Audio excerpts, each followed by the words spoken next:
최근 대한민국이 탈원전 정책을 폐기하고 원전과 재생에너지를 키우는 친원전 정책을 펴기 시작했는데요. 팀코리아 컨소시엄이 체코 원전 건설 사업에서 24조 원의 수주를 따낸 데 이어 네덜란드, 폴란드, 불가리아 등 유럽연합 국가들에서도 K원전 르네상스가 열리고 있다고 합니다. 특히 네덜란드 델프트 공대의 연구용 원자로 개조 사업인 오이스터 프로젝트가 성공적으로 완료되면서 유럽에서 한국 원자력 기술의 위상이 새롭게 조명받고 있죠. 그런데 이 프로젝트의 성공 이면에는 한 네덜란드 원자력 공학자의 놀라운 선택이 있었다는 사실 알고 계신가요?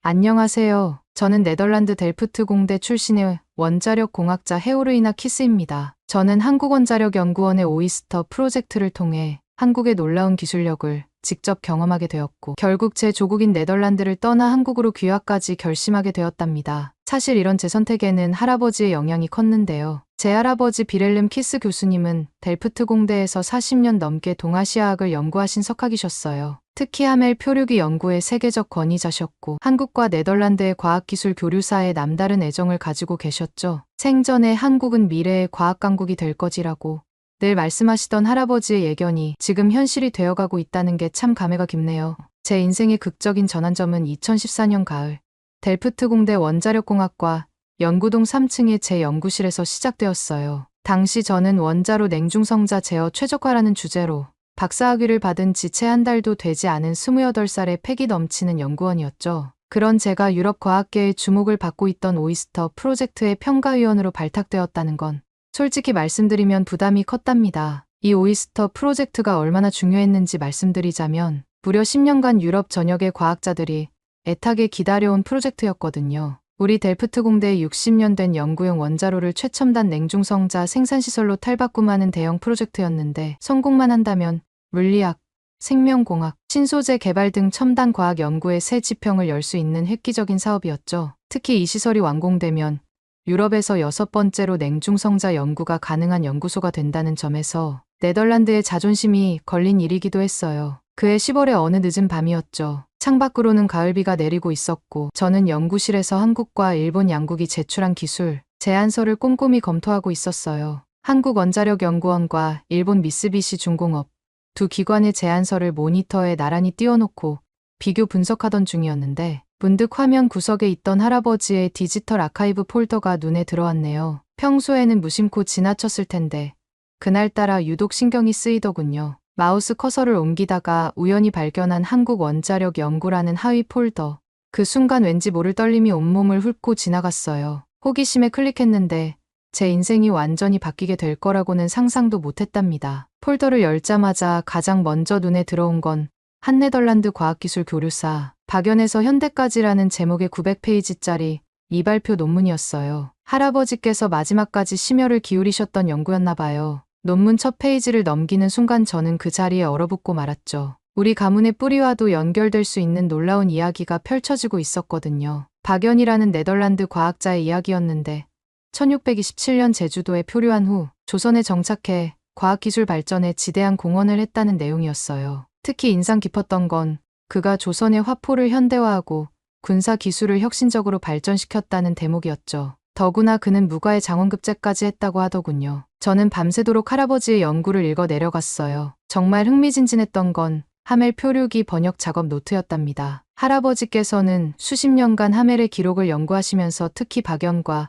하멜의 만남 장면에 주목하셨더군요. 소매가 다 젖도록 울었다는 기록, 수십 년 만에 만난 동포를 보며 박연이 흘렸던 그 눈물 속에는 어떤 사연이 담겨 있었을까요? 그런데 더 놀라운 발견이 기다리고 있었어요. 할아버지께서는 1960년대부터 80년대까지 한국의 원자력 기술 발전 과정을 치밀하게 분석하신 자료들을 남기셨는데 그 안에서 박연 시대의 기술 수용 방식과 현대 한국의 기술 혁신 사이의 놀라운 연관성을 발견하셨더군요. 자료들을 하나하나 읽어가면서 저도 할아버지의 통찰력의 전율을 느꼈답니다. 특히 마지막 장에 남기신 메모는 지금도 잊을 수가 없어요. 할아버지의 떨리는 필체로 쓰여진 그 문장. 조선은 단순히 기술을 모방하지 않았다. 그들은 늘 한 걸음 더 나아가 더 나은 것을 만들어냈다. 그 순간 저는 제 앞에 놓인 한국원자력연구원의 기술 제안서가 새롭게 보이기 시작했어요. 마치 할아버지께서 제게 무언가를 알려주시려 했던 것만 같았죠. 이 문장을 읽는 순간 제 앞에 놓인 한국원자력연구원의 기술, 제안서가 완전히 다른 의미로 다가오기 시작했어요. 한국팀이 제시한 기술은 유럽의 안전 기준을 훨씬 뛰어넘는 혁신적인 것이었거든요. 그들은 냉중성자 생산량을 2배로 늘리면서도 방사선 누출 위험은 오히려 절반으로 줄이는 당시로서는 상상도 못할 혁신적인 설계를 제시했답니다. 반면 미쓰비시 중공업은 20년의 유럽 시장 경험을 내세웠지만 기존 기술의 안정성만을 강조하는 보수적인 접근이 오히려 약점으로 보이더군요. 2014년 11월 최종 평가회의가 열린 델프트 공대 대강당은 유럽 각국에서 온 평가위원들로 가득 찼어요. 한국팀의 발표가 시작되자마자 장내가 술렁이기 시작했는데 특히 냉중성자, 제어 기술에 대한 설명이 나올 때는 앞줄에 앉아있던 독일의 권위자 슈미트 교수가 자리에서 벌떡 일어나 혁명적인 발상이라며 극찬을 아끼지 않았죠. 하지만 그날 저녁 제 인생의 갈림길이 찾아왔어요. 평가회의가 끝나고 호텔로 돌아가려는 찰나 미쓰비시 중공업의 나카무라 연구소장님이 저를 로비로 불러세우셨죠. 차세대 고속로 프로젝트 팀장 자리와 함께 파격적인 대우, 연구의 자율성, 그리고 유럽 전역의 연구진들과 협력할 수 있는 기회를 제안하시는 거였어요. 순간 머릿속이 복잡해졌어요. 한국팀의 기술력은 분명 뛰어났지만 28살에 제가 택할 수 있는 현실적인 선택지는 달랐거든요. 일본은 이미 검증된 커리어 패스를 제시했고 유럽 과학계와의 폭넓은 인맥도 보장했죠. 게다가 제가 박사과정에서 연구했던 분야와 정확히 일치하는 차세대 고속로 프로젝트라니 젊은 연구자에게는 너무나도 매력적인 제안이었어요. 결국 저는 미쓰비시의 제안을 받아들이기로 했습니다. 당시에는 이것이 제 커리어에 있어 가장 합리적인 선택이라고 생각했거든요. 하지만 이 선택이 제 인생에서 얼마나 큰 전환점이 될지 그때는 전혀 알지 못했답니다. 지금 돌이켜보면 할아버지께서 말년에 한국을 주목하라고 하셨던 말씀의 의미를 그때는 제대로 이해하지 못했던 것 같네요. 하지만 이것은 제 이야기의 시작에 불과했어요. 제가 일본에서 겪게 될 일들, 그리고 그 후 한국에서 만나게 될 운명적인 만남까지. 이 모든 것들이 제 앞에 기다리고 있었으니까요. 2015년 봄 도쿄 미쓰비시 중공업 연구소에서의 첫날을 아직도 생생히 기억합니다. 벚꽃이 만개한 연구소 정원을 지나 본관으로 들어서는 순간 마치 영화의 한 장면 같은 광경이 펼쳐졌네요. 로비에는 환영 현수막이 걸려 있었고 수십 명의 연구원들이 정중하게 고개를 숙여 인사하는 모습이 인상적이었답니다. 나카무라 연구소장은 제게 특별히 준비한 웰컴 세레모니에서 감동적인 환영사를 전했어요. 우리는 이제 하나의 가족이며 제가 가진 재능을 마음껏 펼칠 수 있도록 전폭적인 지원을 아끼지 않겠다는 내용이었죠. 게다가 도쿄 중심가의 럭셔리한 주거 환경까지 제공해 주시니 그때는 정말 제가 특별한 대우를 받고 있다고 느꼈을 정도였어요. 처음 3개월은 정말 꿈 같은 시간이었습니다. 연구원들은 늘 친절했고 제 의견을 존중해 주었으며 일본어를 잘 모르는 저를 위해 영어로 소통하려 노력했죠. 특히 시마다 선배는 퇴근 후에도 저와 함께 연구 내용을 토론하며 일본 생활에 적응하는 데 많은 도움을 주었답니다. 하지만 시간이 흐르면서 뭔가 이상한 기운이 감지되기 시작했어요. 6개월쯤 지났을 때부터였을까요? 어느 날 우연히 복도에서 들은 일본어 대화에서 제 이름이 거론되는 걸 들었고 그들의 미묘한 웃음소리가 마음 한켠을 불편하게 했죠. 중요한 회의 초대가 하나둘 누락되기 시작했고 연구 자료에 대한 접근도 점차 제한되더군요. 심지어 시마다 선배조차 제게 건네는 말투가 조금씩 달라지는 것을 느꼈답니다. 처음엔 키스씨라고 부르던 것이 어느새 키스 연구원으로 바뀌었고 퇴근 후 함께하던 식사 자리도 자연스레 줄어들더군요. 하지만 당시 저는 이런 변화를 단순히 문화 차이나 제 과민한 반응으로 치부했어요. 제게는 이 프로젝트가 너무나 소중했거든요. 3년간의 박사 연구를 실제 기술로 구현할 수 있는 기회였으니까요. 그래서 더욱 연구에 매달렸답니다. 주말도 잊은 채 실험실에서 밤을 지새우며 냉중성자, 제어 효율을 높이는 새로운 알고리즘을 개발했어요. 특히 중성자 감속 과정에서 발생하는 에너지 손실을 최소화하는 제어 방식은 제 자부심이었죠. 국제학회에서 발표했을 때 받은 기립박수가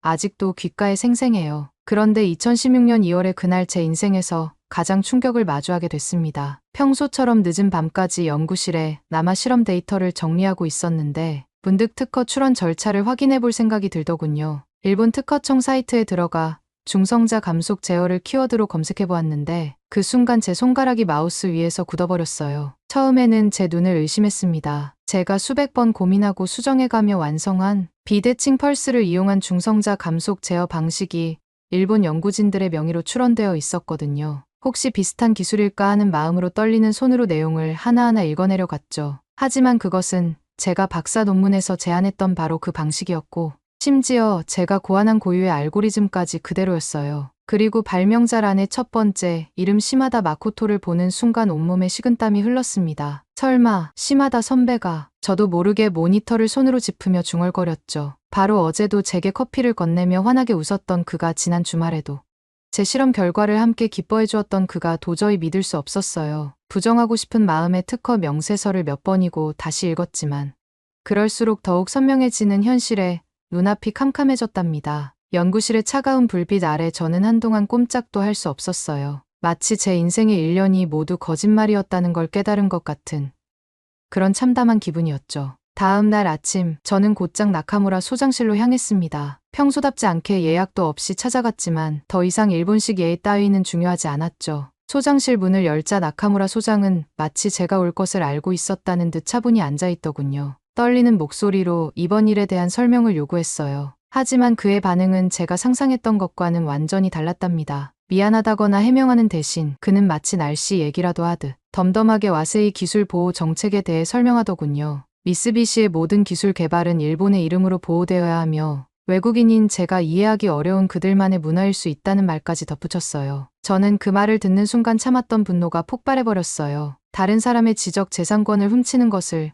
어떻게 문화라고 표현할 수 있는지, 제가 밤낮으로 연구하고 제 박사 논문의 핵심 내용인 이 기술을 이렇게 훔쳐가도 되는 것인지 격앙된 목소리로 따져 물었죠. 말끝을 맺지 못하고 목소리가 떨려왔지만 더 이상 참을 수 없었거든요. 그러자 나카무라 소장의 표정이 순간 차가워지더군요. 그는 제가 회사의 시설과 자원을 이용해 연구했고 그들이 충분한 대가를 지불했다며 오히려 제 항의가 부당하다는 듯한 말투로 대꾸했어요. 그의 말투에서 이제는 친절한 가면마저 벗어던진 것이 느껴졌답니다. 그의 말이 계속되는 동안 저는 머릿속에서 번개가 치는 것 같았어요. 웰컴 파티에서의 환한 웃음과 매달 정시에 지급되던 넉넉한 연구비, 그리고 도쿄 중심가의 고급 주거시설까지, 이 모든 것이 제 기술을 빼앗기 위한 철저한 계산이었다는 걸 깨닫는 순간 온몸에 소름이 돋더군요. 마치 메이지 유신 이후 서양의 기술을 모방하고 훔쳐 자국의 것으로 만들었던 일본의 지금 이 순간에도 반복되고 있다는 생각이 들었어요. 겉으로는 친절하고 공손하지만 속으로는 철저하게 계산적인 그들의 이중성이 너무나 선명하게 보였답니다. 그제서야 과거 일본이 한국에 했던 수많은 기술 탈취와 산업 스파이 사례들이 머릿속을 스쳐 지나갔죠. 그러던 차에 연구실로 돌아와 컴퓨터를 켜자마자 제 이메일함에서 발견한 뉴스레터가 가슴을 더욱 아프게 했어요.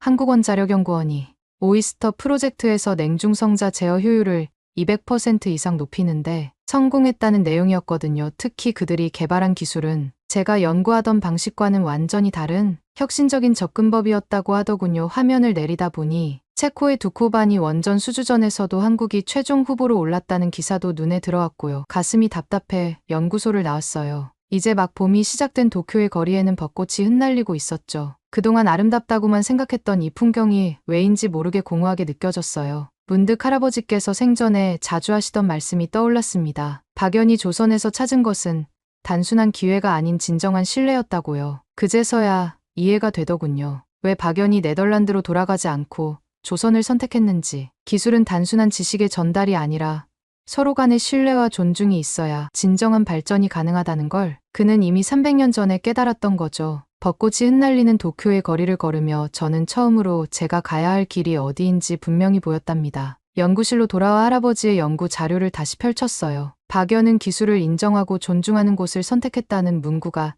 이전과는 전혀 다르게 다가오더군요. 할아버지는 이미 오래전부터 알고 계셨던 거예요. 기술의 발전은 단순히 시설이나 자금의 문제가 아니라 서로에 대한 신뢰와 존중이 바탕이 되어야 한다는 것을. 그렇게 자료를 읽고 있을 때 한 통의 이메일이 도착했습니다. 한국원자력연구원에서 온 오이스터 프로젝트 2단계 참여 제안이었어요. 마치 운명처럼 느껴졌죠. 그들은 제가 개발한 기술의 진정한 가치를 알고 있었고 함께 새로운 미래를 만들어가자는 진정성 있는 제안을 해주었거든요. 지난 2년간 제가 미쓰비시에서 경험한 모든 것들이 주마등처럼 스쳐 지나갔어요. 호화로운 연구시설, 넉넉한 연구비, 그럴듯한 친절. 하지만 그 이면에는 제 기술을 훔치기 위한 철저한 계산만이 있었죠. 마치 달콤한 미소 뒤에 감춰진 칼날 같았달까요?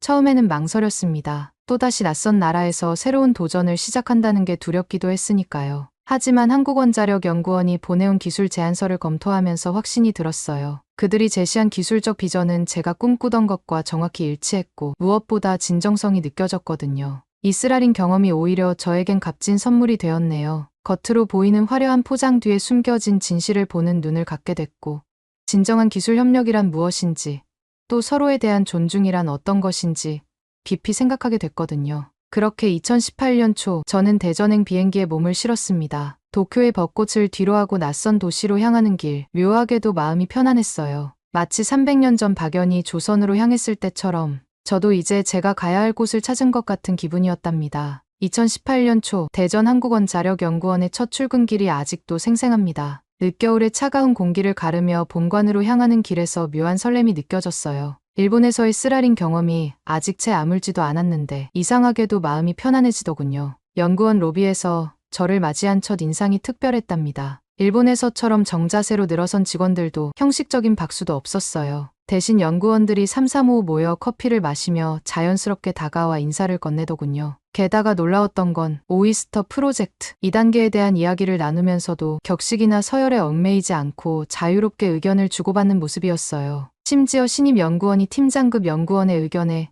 그건 이렇게 하면 더 좋지 않을까요?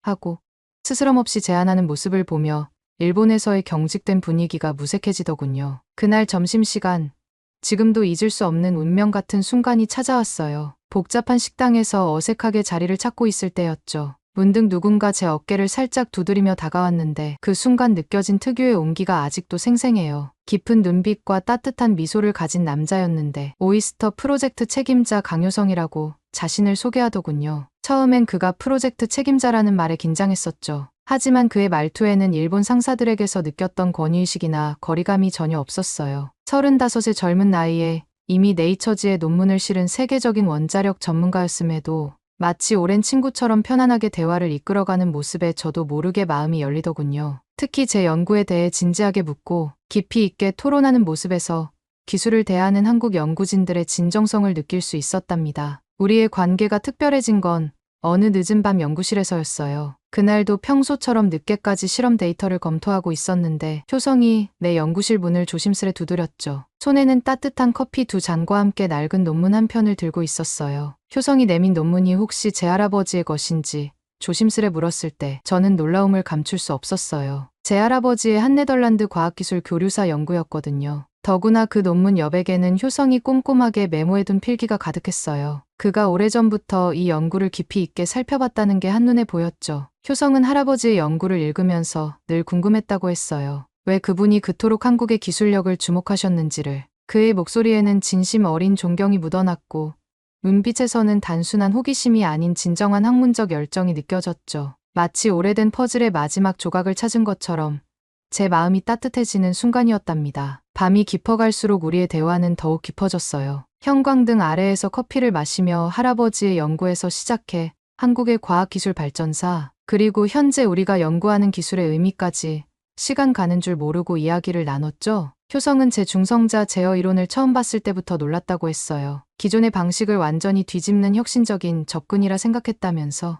이렇게 직접 만나 이야기를 나누니 더욱 놀랍다고 그의 진심 어린 칭찬에 순간 가슴이 먹먹해졌어요. 일본에서 있었던 일을 말하려다 목이 메어 말을 잇지 못하는 저를 보며 효성이 조용히 제 손을 잡았어요. 그의 손길에서 전해지는 따뜻함이 마치 오랜 시간 제 마음속에 얼어붙어 있던 무언가를 녹이는 것만 같았답니다. 그때 처음으로 한국에선 제가 진정한 나로 존재할 수 있을 거란 걸 깨달았어요. 그날의 깊은 대화 이후 효성은 자신의 이야기를 들려주기 시작했어요. 고베대학에서 연구원으로 일하며 겪었던 경험들이었죠. 처음엔 그들의 지나칠 정도로 세심한 배려와 친절에 감동했다고 해요. 하지만 어느 날 우연히 보게 된 회의록에서 자신의 연구 성과가 일본 연구진의 이름으로 특허 출원될 예정이라는 것을 알게 되었다더군요. 그때 불현듯 깨달았다고 해요. 이런 일들이 단순한 우연이 아니라 오랫동안 이어져 온 그들만의 관행이었다는 거요. 한 달쯤 지나 봄비가 내리던 날이었어요. 효성이 저를 대전 근교의 조선시대 화포 전시관으로 초대했죠. 전시관 안에서 홍위포를 보며 들려준 박연의 이야기는 깊은 울림으로 다가왔어요. 병자호란 당시 박연이 자신의 부하들과 함께 전선에 나갔는데 안타깝게도 부하들은 전사했지만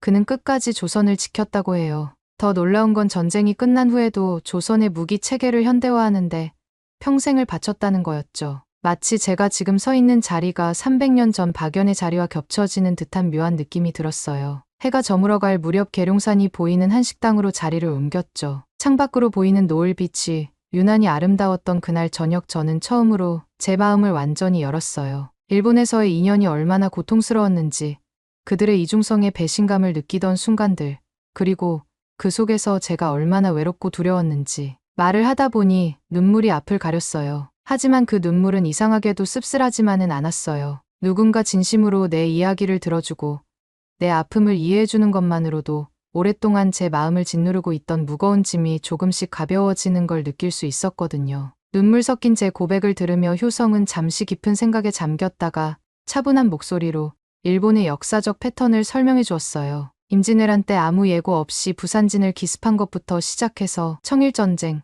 여일전쟁, 만주사변, 중일전쟁, 태평양전쟁까지. 놀랍게도 일본은 단 한 번도 정정당당하게 선전포고를 하지 않고 전쟁을 시작했다고 해요. 제가 겪은 일도 결국 일본의 오랜 기만의 역사와 다르지 않다는 거였죠. 그동안 제가 겪은 일이 혼자만의 상처라고 생각했다고 말하자 효성은 따뜻한 미소를 지으며 제 어깨를 토닥여 주었어요. 효성은 한국이 5000년 역사 동안 단 한 번도 다른 나라를 먼저 침략한 적이 없는 나라라고 설명해 주었어요. 수많은 외세의 침략이 있었지만 한국은 언제나 당당하게 맞서 싸워 이겨냈다고 해요. 몽골의 침략을 막아낸 처인성 전투, 왜구의 침략을 물리친 이순신 장군, 임진왜란 때 의병들의 항전까지 한국은 결코 굴하지 않고 침략자들을 무찔러 왔다는 거죠. 그러면서도 한국은 결코 다른 나라의 것을 훔치거나 빼앗지 않았다고 해요. 대신 정직하게 배우고 그것을 뛰어넘어 더 나은 것을 만들어내는 법을 터득했다고 했죠. 이렇게 말하는 효성의 눈빛에서 한국인으로서의 자부심과 함께 깊은 진정성이 느껴졌어요. 침략과 약탈이 아닌 정정당당한 기술 발전을 추구해온 한국의 역사가 제게는 큰 위로가 되었답니다. 과거 수많은 침략을 당당히 물리치고 이제는 세계가 인정하는 기술 강국이 된 한국의 저력이 놀랍게 다가왔어요. 마치 제 앞에 놓인 미래를 보는 것 같았답니다. 그날 이후 우리의 연구는 놀라운 속도로 진전되었어요. 한국원자력연구원에서의 밤늦은 실험에도 지치지 않았고 서로의 아이디어를 나누며 새로운 돌파구를 찾아가는 과정이 즐거웠죠. 심지어 코로나19가 전 세계를 강타했을 때도 우리의 열정은 식지 않았어요. 온라인으로 이어진 연구는 오히려 더 집중적이었고 매일 아침 서로의 건강을 확인하고 마스크와 영양제를 주고받으며 우리의 관계는 더욱 깊어져 갔답니다. 그렇게 6년이라는 시간이 흘러 2024년 7월 마침내 오이스터 프로젝트가 성공적으로 완료되었어요. 한국의 기술력이 유럽에서도 인정받는 순간이었죠. 성공 축하 파티가 열린 날 효성은 제게 특별한 봉투를 건넸어요. 귀화 신청 서류였어요. 그가 한국에서 함께 미래를 만들어가자고 제안했을 때 저는 망설임 없이 고개를 끄덕일 수 있었답니다. 마치 300년 전 박연이 그랬듯이 저도 제 기술과 재능을 진정으로 인정해주고 존중해주는 한국에서 새로운 삶을 시작하기로 한 거예요. 대전 연구소 옥상에서 바라본 그날의 노을이 유난히 아름다웠던 기억이 아직도 선명하네요. 귀화를 결심하게 된 건 그날 밤 효성과 나눈 특별한 대화 때문이었어요. 오랜만에 단둘이 마시는 커피. 저는 문득 할아버지 생각이 났답니다. 할아버지께서 평생 연구하신 박연의 이야기가 이제야 제 가슴에 와닿더군요. 타국에서 온 한 젊은 과학자가 조선의 기술 혁신을 이끌고 전쟁의 위기에서 나라를 지켰다는 이야기, 마치 제 이야기를 듣는 것만 같았어요. 효성이 들려주는 한국 원자력 기술의 역사는 마치 제 가슴속 깊이 숨겨둔 꿈을 누군가 읽어주는 것 같았어요. 실제로 한국은 원전 기술을 배운 지 불과 40년 만에 세계 최고의 기술력을 보유하게 됐다는 사실이 놀라웠죠. 일본에서는 늘 선진국과의 기술 격차를 말하며 외국인인 제 기술을 무시했었는데 한국은 그런 편견 없이 제 연구의 가치를 인정해 주었으니까요. 1950년대 전쟁의 폐허 속에서도 꿈을 잃지 않고 연구를 시작했던 과학자들, 독자적인 기술을 개발하기 위해 밤낮 없이 노력했던 수많은 사람들, 그들의 이야기 속에서 저는 제가 그토록 찾아 헤매던 진정한 연구자의 모습을 발견할 수 있었답니다. 미국에서 배운 기술을 바탕으로 독자적인 한국형 원전을 개발하고 체코 두코반이 원전을 수주하기까지 한국의 성장 과정을 들으며 제 눈시울이 뜨거워진 건 그 속에서 제가 꿈꾸는 미래가 보였기 때문이에요. 특히 인상 깊었던 건 일본이 후쿠시마 사고 이후 원전 기술 발전을 포기한 것과 달리 한국은 오히려 그 사고를 철저히 연구해 더 안전한 원전 기술을 개발해냈다는 거예요. 위기를 도약의 기회로 만드는 한국의 저력이 느껴지는 순간이었죠. 그의 진심 어린 눈빛을 바라보며 문득 지난 시간들이 떠올랐어요. 연구실에서 밤늦게까지 실험하다 지친 저에게 따뜻한 커피를 건네던 순간들, 주말이면 한옥마을을 거닐며 나누었던 이야기들, 코로나19로 힘들 때 매일 아침 건강을 걱정하며 보내주던 문자까지.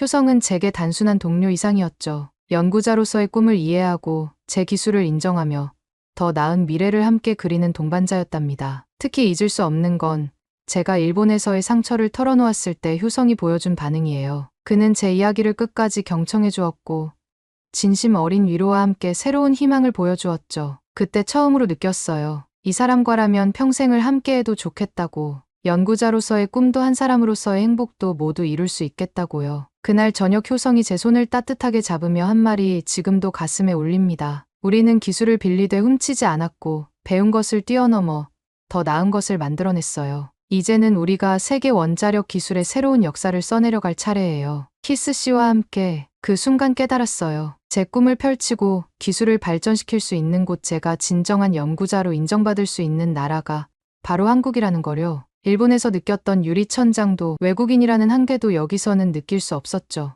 오히려 제 기술과 열정을 인정해주고 더 큰 꿈을 꾸도록 격려해주는 동료들이 있었고, 무엇보다 제 인생의 동반자가 되어줄 소중한 사람이 있었으니까요. 300년 전 박연이 조선을 선택했듯이 저도 한국을 저희 새로운 조국으로 선택하기로 했답니다. 그것은 단순히 사랑하는 사람을 따르는 선택이 아니었어요. 제가 꿈꾸는 모든 것을 이룰 수 있는 곳, 진정한 나로 살아갈 수 있는 나라를 선택한 거였죠. 2024년 11월의 쌀쌀한 아침, 법무부 귀화 면접 대기실에서 저는 자꾸만 떨리는 손을 무릎에 올려놓았어요. 아침 8시 30분, 이제 곧 면접이 시작될 텐데. 분홍빛 하늘이 보이는 창가에 앉아 한숨을 내쉬는 저를 보며 효성이 따뜻한 미소를 지었죠. 그는 제 차가운 손을 포근히 감싸 쥐더니 괜찮아요.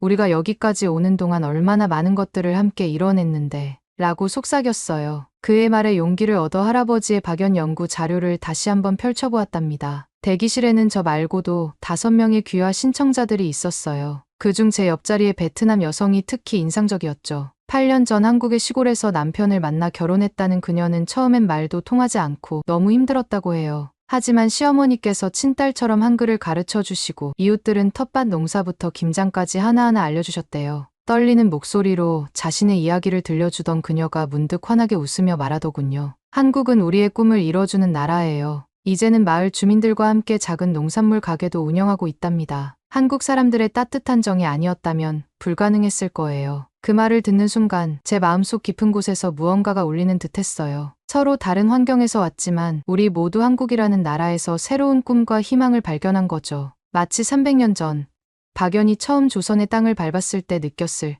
그 떨림이 저에게도 전해지는 것 같았달까요? 9시 정각, 드디어 제 이름이 불렸어요. 귓가에 울리는 심장 소리를 들으며 면접실 문을 열었죠. 차분한 분위기의 회의실에서 3분의 면접관이 저를 바라보고 계셨어요. 창문으로 들어오는 따스한 아침 햇살이 3분의 어깨 너머로 부드럽게 퍼지고 있었지만 그 순간만큼은 그 따스함도 느껴지지 않을 만큼 긴장되더군요. 면접관들 앞에 앉자마자 제 가슴 속에서 뜨거운 무언가가 올라왔어요. 지난 10년간 꿈꿔온 순간, 이제 진짜 한국인이 될 수 있을지 결정되는 시간. 떨리는 목소리로 이야기를 시작했지만 오이스터 프로젝트와 한국 원자력 기술에 대해 말하다 보니 어느새 제 목소리에는 힘이 들어가 있었답니다. 한국을 선택한 이유를 묻는 첫 질문에 저는 잠시 숨을 고르며 대답을 시작했습니다. 떨리는 마음을 진정시키며 제게 한국은 단순한 기회의 땅이 아니라고 말씀드렸어요. 40년이라는 짧은 시간 동안 원자력 기술 강국으로 성장한 한국의 저력, 그 놀라운 여정에 함께하고 싶다고 설명했죠. 특히 후쿠시마 사고 이후 더 안전한 원전 기술을 개발하며 세계를 선도하는 모습에서 한국의 진정한 기술력을 보았다고 덧붙였답니다. 잠시 숨을 고르고 오이스터 프로젝트에 대한 설명을 이어갔어요. 제가 참여했던 이 프로젝트는 냉중성자 생산량을 2배로 늘리면서도 방사선 누출 위험은 절반으로 줄이는 혁신적인 기술이었다고, 이런 도전적인 과제를 한국원자력연구원과 함께 성공적으로 완수하면서 한국이 세계 원자력 기술을 선도할 수 있다는 확신을 갖게 되었다고 설명했어요. 그리고 최근의 성과도 자연스럽게 덧붙였답니다. 체코 두코바니 원전 수주 과정에서 저희가 개발한 안전성 평가 모델이 결정적인 역할을 했다는 점이 자랑스럽다고 말씀드렸고, 이제 한국의 원자력 기술이 유럽 시장에서도 인정받고 있다고 이야기를 이어가고 있었어요. 말을 잇던 그때 오른쪽 면접관님이 제 이력서를 들여다보시다가 갑자기 동작을 멈추셨어요. 천천히 고개를 드시더니 마치 무언가 놀라운 것을 발견한 듯한 표정으로 저를 주시하시더군요. 형광등 불빛 아래 그분의 눈빛이 반짝이는 게 보였답니다. 잠시 질문을 해도 되겠냐고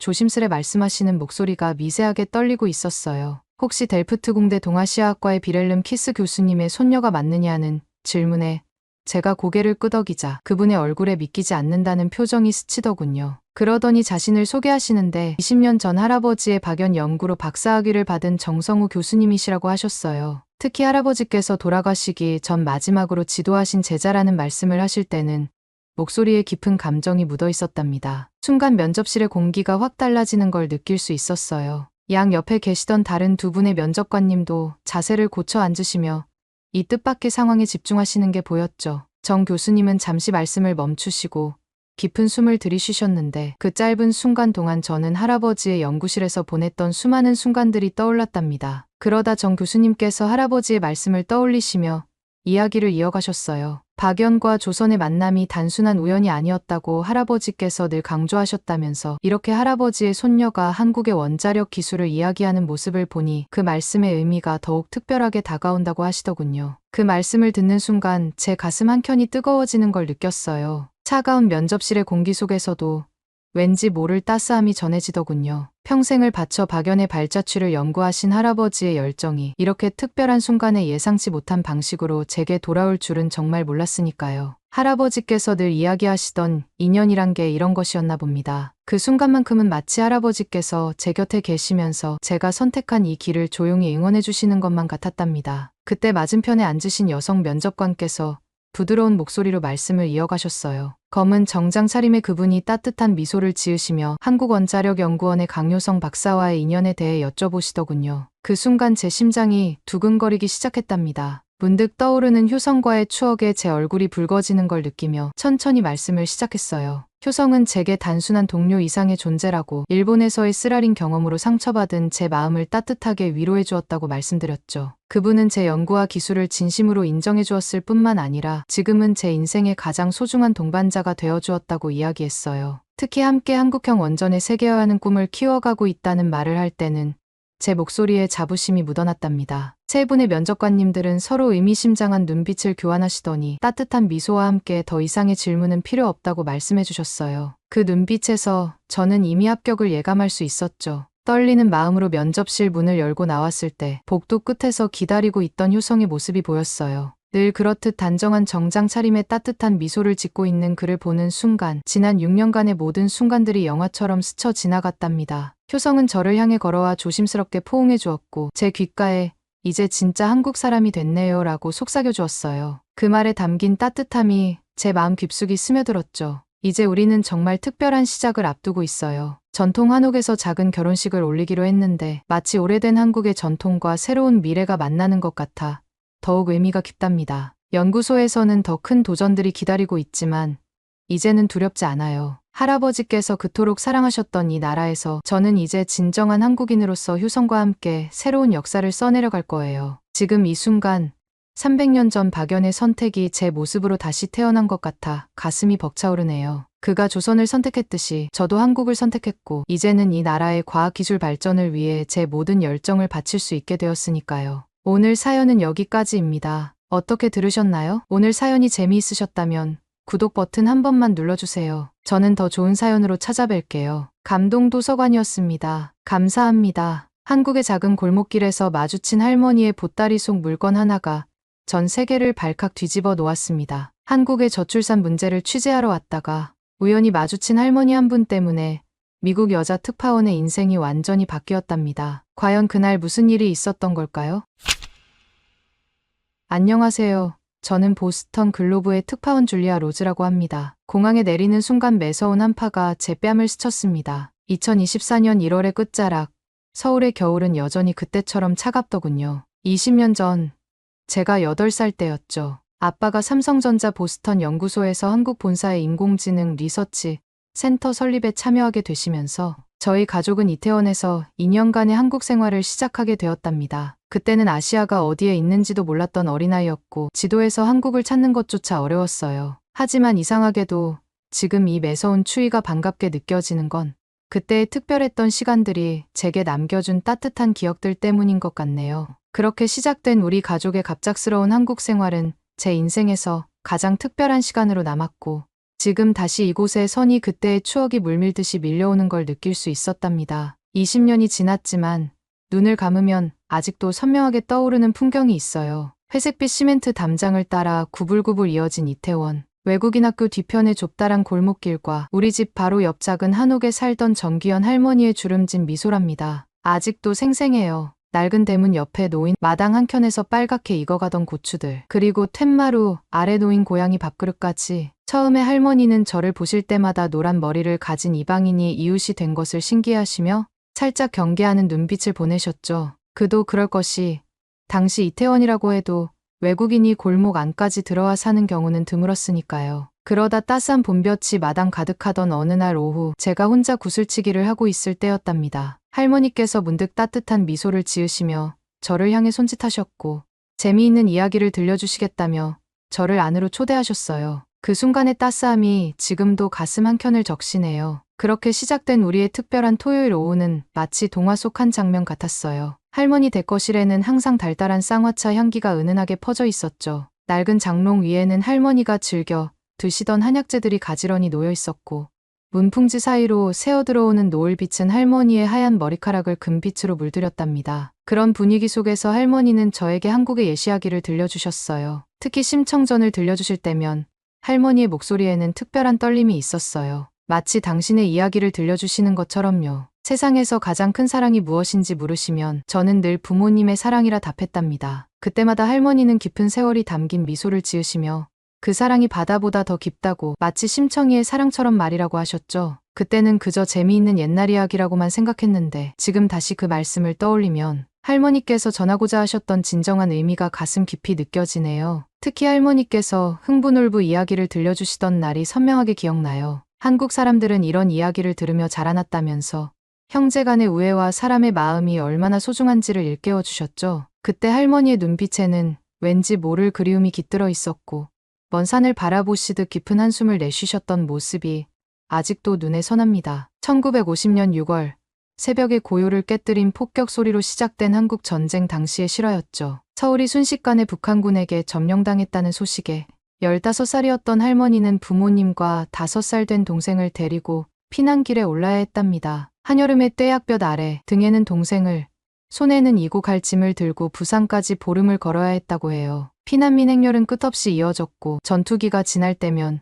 문바닥에 엎드려 숨을 죽여야 했다고 합니다. 먹을 것이라곤 주먹밥 한 덩이, 그마저도 어린 동생과 나눠 먹어야 했죠. 맨발로 걷다 길에서 만난 노인이 주신 고무신 한 켤레가 그때는 보물이었다고 말씀하셨어요. 길은 험했고 사람들은 지쳐갔지만 가족이 함께였기에 버틸 수 있었다는 할머니의 담담한 고백에 저는 숙연해졌답니다. 특히 피난길에서 만난 다른 가족들의 이야기를 들려주실 때면 할머니의 목소리가 떨리곤 했어요. 다리가 아파 걷지 못하는 노모를 업고 가던 청년, 막 태어난 아기를 품에 안고 걷던 젊은 엄마, 부모를 잃고 홀로 남은 어린아이들, 그 참혹한 피난길에서도 서로를 돕고 나누며 살아남았다는 이야기를 들려주실 때면 할머니의 눈가엔 어김없이 눈물이 고였답니다. 그 눈물을 보며 저는 처음으로 전쟁이라는 것이 동화책 속 이야기가 아닌 우리 할머니의, 그리고 많은 한국인들의 가슴 아픈 현실이었다는 것을 깨달았어요. 그리고 그 고난의 시기를 견디며 오늘날의 한국을 있게 한 할머니, 세대의 힘과 사랑이 얼마나 위대했는지도 알게 되었답니다. 그렇게 20년의 시간이 흘러 이제는 제가 보스턴 글로브의 특파원이 되어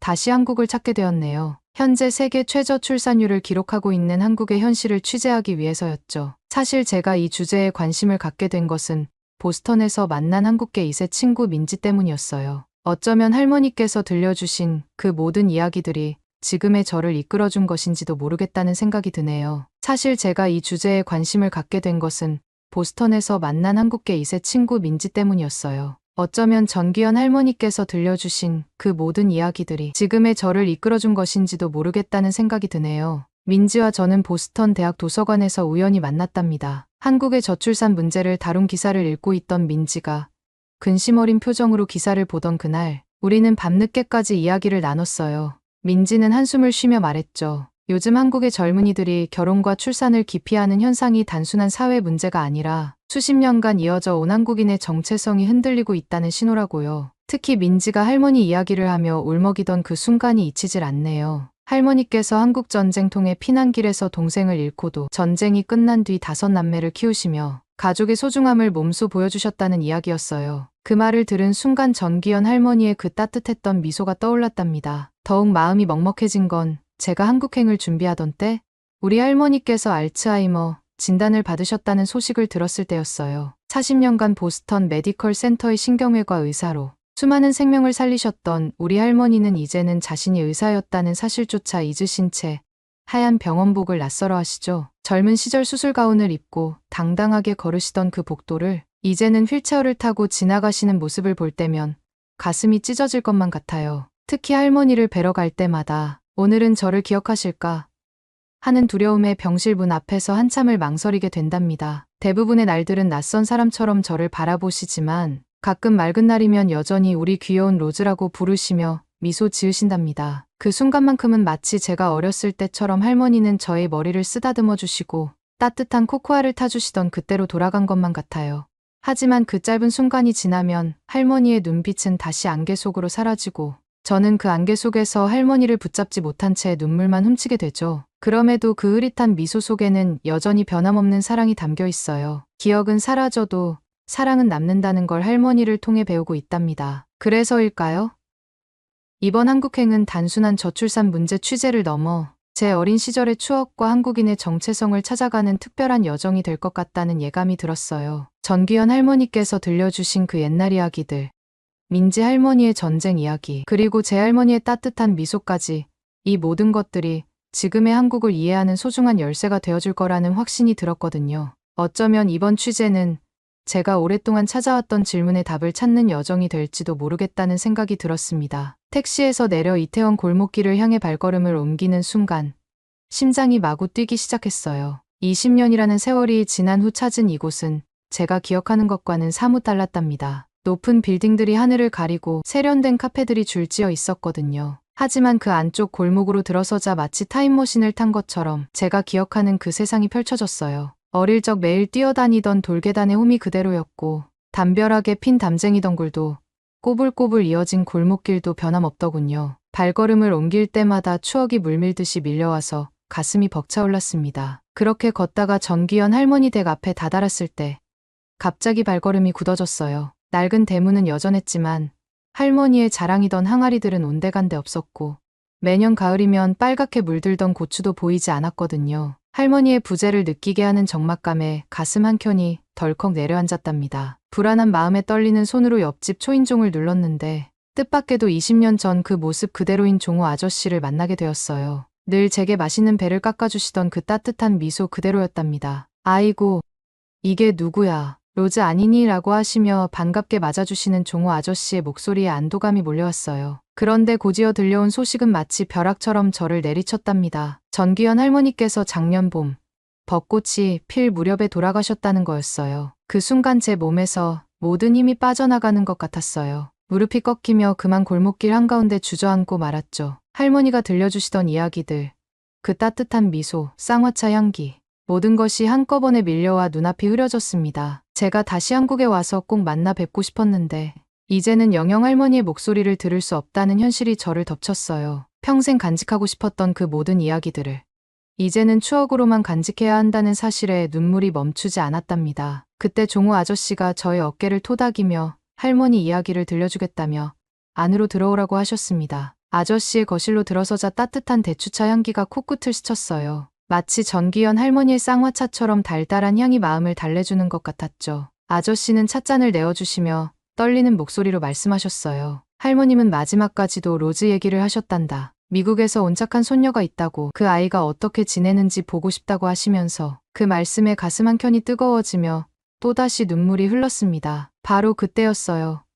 안쪽 방에서 들려오는 잔잔한 대화 소리에 문득 귀가 솔깃해졌답니다. 차를 들고 있던 제 손이 멈칫했고 저도 모르게 고개를 돌렸는데 그곳에서 제가 목격한 광경은 마치 한 편의 영화 같았어요. 93세의 어머님을 모시고 계신다는 종호 아저씨는 어머님의 아침 세수를 정성스레 도와드리고 계셨는데 그 모습이 얼마나 자연스럽고 다정했던지요. 미국에서라면 상상하기 힘든 풍경이었죠. 제가 일하는 보스턴의 양로원에서는 매일 아침 간호사들이 기계적으로 노인들의 세수를 도와주는 걸 보아왔거든요. 하지만 이곳은 달랐어요. 수건으로 얼굴을 닦아드리는 아저씨의 손길에는 마치 갓난아이를 다루듯한 정성과 사랑이 담겨 있었답니다. 종우 아저씨는 매일 아침 이렇게 어머님을 돌보신다고 했어요. 내 남매를 키우느라 평생 고생하신 어머님께 이제는 자신들이 효도할 차례라는 말씀을 하시는데 그 말씀을 들으며 문득 우리 할머니가 떠올랐어요. 알츠하이머 투병 중인 할머니를 전문 요양시설에 모신 것이 과연 최선이었을까 하는 생각이 가슴을 파고들었답니다. 아저씨의 어머님은 비록 거동이 불편하셨지만 맑은 눈빛만큼은 마치 호수처럼 깊고 푸르셨어요. 저를 보시더니 힘없는 손짓으로 가까이 오라 부르셨는데 그 모습이 전기현 할머니와 너무나 닮아 있어서 가슴이 찡해졌답니다. 떨리는 손으로 제 손을 꼭 잡으신 어머님은 한국전쟁 시절의 이야기를 들려주셨어요. 남편이 독일 광부로 떠난 후 내 아이를 혼자 키우며 시장에서 장사하셨던 이야기였는데 그 속에는 전기현 할머니께서 들려주시던 이야기와 같은 따스함과 사랑이 고스란히 담겨 있었답니다. 보스턴에서는 노인 문제를 흔히 사회적 과제나 복지 정책의 관점에서만 바라보곤 했는데 이곳에서 마주한 건 그저 한 가족의 평범한 일상이었어요. 어쩌면 우리가 잃어버린 건 단순한 가족의 가치가 아니라 서로를 보듬는 마음 그 자체가 아니었을까 하는 생각이 들었답니다. 그때 종호 아저씨의 어머님께서 떨리는 목소리로 과거를 회상하시기 시작했어요. 어머님의 이야기는 마치 시간을 거슬러 올라가는 것 같았어요. 새벽 4시, 여명도 뜨지 않은 시간에 일어나 시장으로 향하시던 발걸음, 한겨울 눈보라 속에서도 장사를 하시던 굽은 허리, 그리고 손이 트고 갈라져도 멈출 수 없었던 그 시절의 이야기를 들려주셨죠. 어머님의 목소리에는 그때의 고단함이 묻어났지만 동시에 자식들을 훌륭히 키워냈다는 자부심도 가득했답니다. 특히 내 자녀 모두를 대학에 보냈다는 말씀을 하실 때는 주름진 눈가가 자랑스러움으로 반짝이던 게 아직도 선명히 기억나네요. 더욱 놀라웠던 건 이 가정의 일요일 풍경이었어요. 매주 일요일이면 이곳은 마치 작은 잔치가 벌어진다고 해요. 아침부터 손주들이 하나둘 모여들어 할머니 곁에 앉아 옛날 이야기도 듣고 함께 식사도 하면서 하루를 보낸다는 거예요. 미국에서는 상상하기 힘든 광경이죠. 대부분의 미국 가정에서는 한 달에 한 번 부모님을 찾아뵙는 것도 쉽지 않은 일이니까요. 종우 아저씨는 이런 가족의 모습이 한국의 전통이라고 설명해 주셨어요. 하지만 요즘 젊은 세대들은 이런 전통을 점점 잃어가고 있다며 안타까워하시더군요. 그때 문득 제 눈앞에 지난 세기한국 노인들의 굽은 허리와 갈라진 손이 어른거렸답니다. 한밤중에 공장 기숙사에서 울리는 사이렌 소리에 잠든 줄도 모르고 일어나 다시 기계 앞에 섰던 어머니들, 한겨울 찬바람에 장갑도 없이 벽돌을 나르며 건설 현장을 지켰던 아버지들, 그리고 그 모든 고단한 하루 끝에도 자식들의 책값, 학원비를 모으기 위해 포장마차에서 구공탄을 갈며 밤늦게까지 일하셨던 그분들의 모습이 떠올랐어요. 독일 광부들은 땅속 깊이 들어가 석탄을 캐내다 혹여 무너질까 두려워 음식도 제대로 넘기지 못했다는 이야기.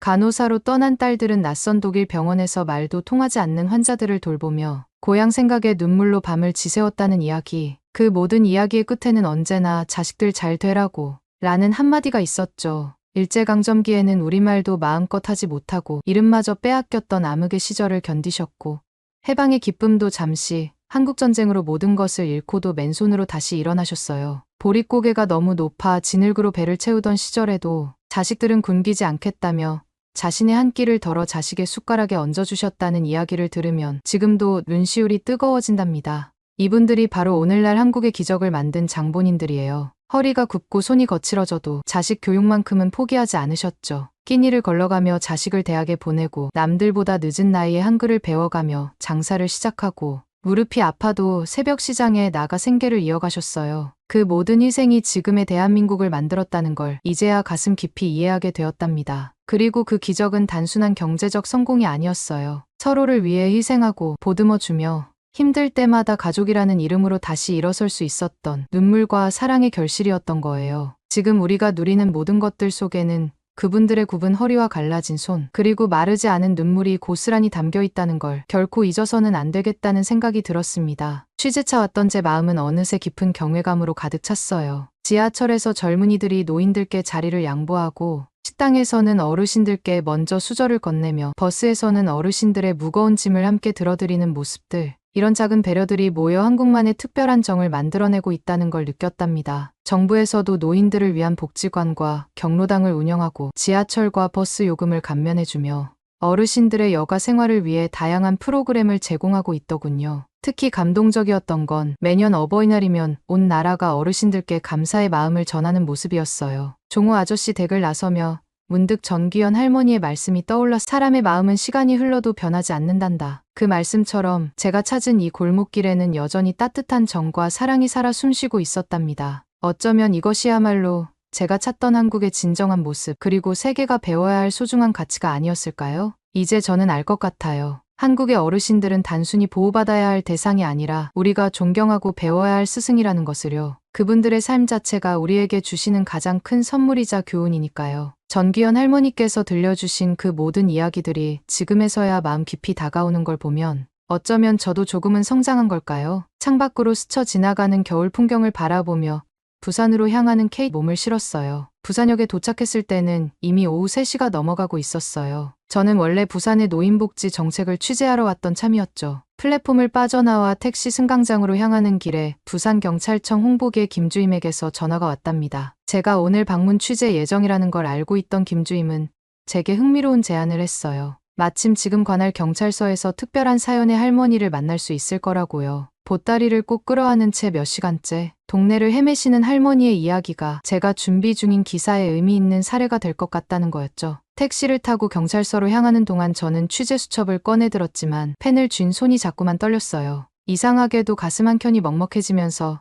눈앞이 흐려지는 듯했죠. 마치 무언가가 저를 이끄는 것만 같은 느낌이었답니다. 드디어 경찰서에 도착했을 때 조용한 접수실 한켠에는 한 간호사가 할머니 곁을 지키고 있었어요. 진한 갈색 카디건을 걸치신 할머니는 창가에 앉아 보따리를 꼭 끌어안은 채 계속 창밖만 바라보고 계셨죠. 간호사는 지친 기색이 역력한 얼굴로 할머니의 신원을 확인하려 애쓰고 계셨는데 알고 보니 근처 복지관에서 자원봉사를 하시는 분이었답니다. 실례합니다. 조심스레 인사를 건네며 할머니께 다가가는 순간이었어요. 그때였답니다. 보따리 틈새로 새어나오는 구수한 향기가 불현듯 제 코끝을 스쳤어요. 미역국 특유의 그 깊은 향, 갓 우려낸 다시마 국물에 미역을 넣고 은근히 끓여낸 그 향이었죠. 마치 타임머신을 탄 것처럼 20해 전 그날이 선명하게 떠올라 전귀연 할머니의 부엌에서 풍겨 나오던 그 향기, 시원하게 끓인 미역국에 밥을 말아 먹으시던 할머니의 모습, 그리고 제게 따뜻한 국물 한 그릇을 건네시며 지으시던 그 미소까지 세월이 흘러도 변치 않고 제 기억 속에 고스란히 남아있는 그 향기가 지금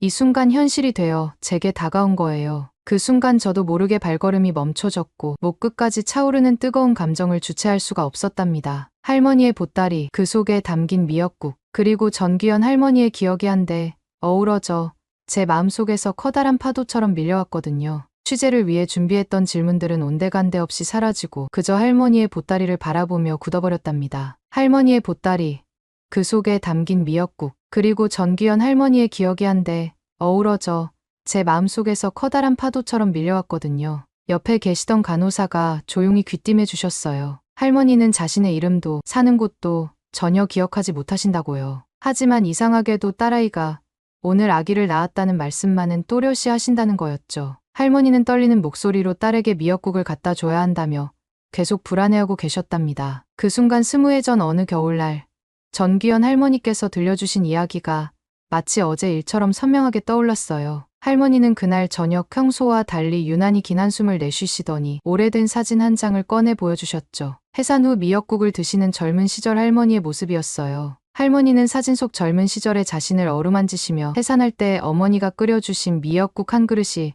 평생 잊히지 않는다고 하셨어요. 그 국물에는 어머니의 사랑이 담겨 있었다고 하시며 할머니의 눈가에 맺혔던 그 이슬 같은 눈물을 저는 아직도 잊을 수가 없답니다. 그리고는 곧바로 심청전 이야기를 들려주시던 할머니의 떨리는 목소리가 귓가에 맴돌았어요. 부모를 위해서라면 자신을 바다에 던질 수 있는 게 자식 마음이라고 하셨죠. 그때는 그저 옛날 이야기라고만 생각했는데 지금 이 순간 그 말씀의 진정한 의미가 가슴 깊이 와닿았답니다. 이제야 알 것 같았어요. 미역국은 단순한 산후 음식이 아니었던 거예요. 그것은 우리 할머니 세대가 딸에게 전하는 사랑의 언어였고 그 딸이 다시 자신의 딸에게 전하는 영원한 모성의 증표였던 거죠. 문득 종호 아저씨 어머님의 말씀이 떠올라서 자식들 학비를 벌기 위해 시장에서 허리가 휘도록 일하셨다는 이야기, 다리가 아파도 자식 생각하면 하늘을 날 것 같았다던 그 말씀까지 이제야 그 말씀의 깊이를 진정으로 이해할 수 있었답니다. 지금 이 순간 할머니의 보따리 속 미역국에는 그런 어머니의 한평생이 담겨 있는 것 같았어요. 비록 기억은 흐려졌지만 딸을 향한 그 마음만은 선명하게 남아있는 거겠죠. 제 눈에서도 모르는 사이 눈물이 흘러내렸답니다. 그때였어요. 복도 끝에서 들려온 경찰의 다급한 발걸음 소리가 정막을 깨고 들려왔어요. 마침내 할머니의 딸이 입원해 있는 병원을 찾았다는 거예요. 세 곳의 산부인과를 수소문한 끝에 찾아낸 거라고 하더군요. 할머니의 안색이 순간 환하게 밝아지는 게 보였어요. 택시에 오르는 할머니의 손을 잡아드리는데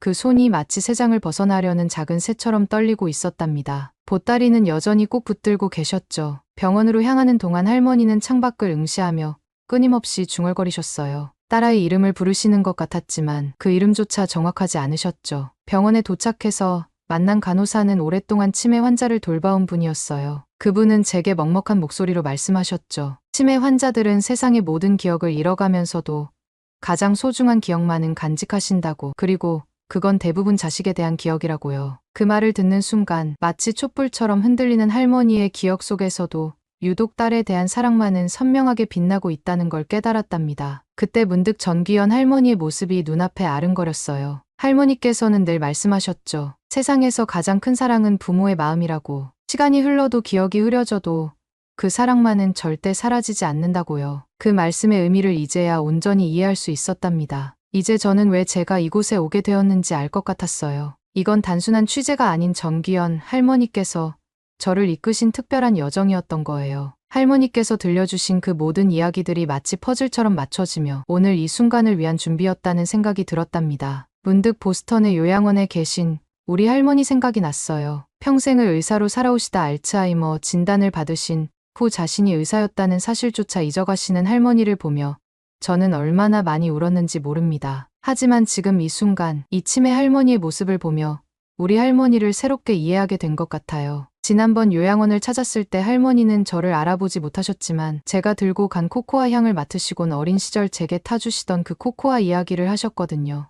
비록 제 이름은 기억 못하셨지만 어린 손녀에 대한 사랑의 기억만은 고스란히 간직하고 계신 거였죠. 이제야 깨닫게 됐어요. 치매는 기억을 앗아가지만 가슴에 새겨진 사랑만큼은 지울 수 없나 봅니다. 보스턴의 우리 할머니도, 부산의 이 할머니도, 그리고 전귀연 할머니도 그분들의 마음속에는 자식과 손주를 향한 영원한 사랑이 살아 숨쉬고 있는 거예요. 할머니의 보따리 속 미역국을 바라보며 저는 다짐했답니다. 보스턴으로 돌아가면 우리 할머니를 자주 찾아뵈어야겠다고요. 비록 저를 알아보지 못하셔도 할머니의 그 사랑만큼은 제가 꼭 기억하고 보답해야겠다는 생각이 들었거든요. 어쩌면 그것이야말로 전귀연 할머니께서 제게 가르쳐 주신 마지막 숙제가 아니었을까요? 산부인과 병실 앞에 섰을 때 제 심장이 마구 뛰기 시작했어요. 할머니는 허리가 굽은 채로 보따리를 양손으로 꼭 붙드신 채 병실 번호를 한참이나 바라보고 계셨죠. 할머니의 손끝은 여전히 떨리고 있었고 주름진 얼굴에는 불안과 기대가 교차하고 있었답니다. 간호사가 조용히 문을 열었을 때 시간이 멈춘 것만 같았어요. 창가 쪽 침대에는 가출산을 마친 딸이 누워 있었는데 무언가를 직감한 듯 고개를 돌리더니 할머니와 눈이 마주쳤죠. 그 순간 산모의 입술이 떨리기 시작하더니 엄마, 라는 한마디가 병실 안을 울렸어요. 할머니는 떨리는 손으로 보따리를 풀기 시작하셨는데 그 순간만큼은 치매 환자라고는 전혀 믿을 수 없을 만큼 손놀림이 능숙하고 정확했답니다. 그 모습을 보는 순간 제 머릿속에서는 수많은 기억들이 파도처럼 밀려왔어요. 전귀연 할머니께서 들려주시던 심청전이 가장 먼저 떠올랐죠. 눈먼 아버지를 위해 자신을 바다에 던진 심청이의 이야기. 그리고 종호 아저씨가 93세 어머니의 세수를 도와드리던 모습도 겹쳐 보였어요. 마치 흥부가 제비 다리를 정성껏 고쳐주듯 그렇게 지극정성으로 어머니를 돌보시던 그 따뜻한 손길이 떠올랐답니다. 할머니가 보따리에서 꺼내신 건 아직도 김이 모락모락 나는 미역국이었어요. 뜨거운 김이 병실 안에 가득 퍼지자 산모의 눈에서는 눈물이 흘러내렸고 저도 모르게 떨리는 손으로 카메라 셔터를 눌렀답니다. 그 사진은 다음날 매사추세츠 주의 많은 이들의 마음을 울리게 될 줄은 그때는 전혀 몰랐네요. 보스턴 글로브에 기사가 실리자마자 뜨거운 반응이 이어졌어요. 편집장이 직접 전화를 걸어 이것이야말로 진정한 휴먼 스토리라며 특별 취재를 더 요청했고 매사추세츠 주의 여러 신문사와 지역 방송에서도 연락이 왔답니다. 치매로 자신의 이름조차 기억하지 못하는 할머니가 딸의 출산 소식에 미역국을 들고 찾아온 이야기는 보스턴 시민들의 마음을 크게 울렸어요. 특히 양로원에서 일하는 간호사들은 기사를 읽고 눈물을 흘리며 이런 부모의 사랑이야말로 치매 치료의 희망이 될 수 있다는 말을 전해왔답니다. 그제서야 저는 깊이 깨달았어요. 한국의 노인들은 결코 평범한 노인이 아니었죠. 일제강점기에 우리말도 못 쓰고 이름마저 빼앗겼지만 끝내 굴하지 않았던 분들, 한국전쟁의 폐허 속에서 어린 자식을 얻고 피난길에 올랐던 분들, 보릿고개를 넘으며 자식들의 끼니를 걱정하던 분들, 그리고 외국의 광부와 간호사로 떠나 고국의 발전을 위해 청춘을 바치신 분들이었답니다. 기사를 마무리하고 보스턴으로 돌아가기 전 저는 비가 부슬부슬 내리는 이른 아침에 정기현 할머니의 묘소를 찾았어요. 봄비가 내리는 묘지는 고요했고 할머니의 묘비 앞에는 제가 가져간 작은 보따리 하나가 놓였답니다. 그 안에는 할머니가 생전에 그토록 좋아하시던 김치와 떡이 들어있었죠. 마치 20해 전 할머니께서 제게 음식을 건네시던 것처럼 이제는 제가 할머니께 드리고 싶었거든요. 묘비 앞에 무릎을 꿇고 앉아 떨리는 목소리로 할머니께 말씀드렸어요. 이제야 그때 들려주신 이야기들의 의미를, 늘 보여주시던 따뜻한 미소의 의미를 이해하게 되었다고. 비에 젖은 묘비의 이마를 기대며 할머니의 마지막 말씀이 떠올랐답니다. 사랑은 기억보다 강하다는 것, 그것은 머리가 아닌 가슴으로 기억하는 것이라는 말씀이었죠. 봄비는 계속 내렸지만 제 마음만큼은 따뜻했답니다. 다음 날 아침, 저는 인천공항으로 향하는 버스에 몸을 실었어요. 처음 한국에 왔을 때는 저출산 문제의 원인을 찾으러 왔었는데 오히려 더 큰 답을 얻게 되었답니다. 효와 사랑이라는 한국만의 특별한 가치를요. 전기현 할머니, 종호 아저씨 댁, 그리고 미역국 할머니를 통해 본 한국의 모습은 제가 알던 통계 숫자나 보고서와는 전혀 달랐어요. 어쩌면 한국의 젊은이들이 결혼과 출산을 망설이는 건 부모님의 헌신적인 사랑을 너무나 잘 알기 때문이 아닐까요? 자신들도 그런 완벽한 부모가 될 수 있을지 두려워하는 것일지도 모르겠습니다. 하지만 제가 본 한국인들의 DNA에는 이미 그런 위대한 사랑의 유전자가 흐르고 있었어요. 이제 저는 보스턴으로 돌아가 우리 할머니를 찾아뵐 거예요. 비록 알츠하이머로 저를 알아보지 못하시더라도 한국에서 배운 이 따뜻한 마음으로 할머니 곁을 지키고 싶답니다. 그리고 제가 본 한국의 이야기, 사랑과 효심으로 빚어낸 이 아름다운 이야기를 세상에 전하고 싶어요. 한국의 저출산 문제는 어쩌면 시간이 해결해 줄 거예요. 왜냐하면 한국인들의 가슴 속에는 여전히 가족을 향한 뜨거운 사랑이 살아 숨쉬고 있으니까요. 그리고 그 사랑이야말로 이 시대의 어떤 문제도 해결할 수 있는 가장 큰 힘이 될 거라 믿습니다. 비행기 창문 밖으로 멀어지는 한국의 모습을 바라보며 저는 이 나라의 밝은 미래를 확신할 수 있었답니다. 오늘 사연은 여기까지입니다. 어떻게 들으셨나요? 오늘 사연이 재미있으셨다면 구독 버튼 한 번만 눌러주세요. 저는 더 좋은 사연으로 찾아뵐게요. 감동도서관이었습니다. 감사합니다.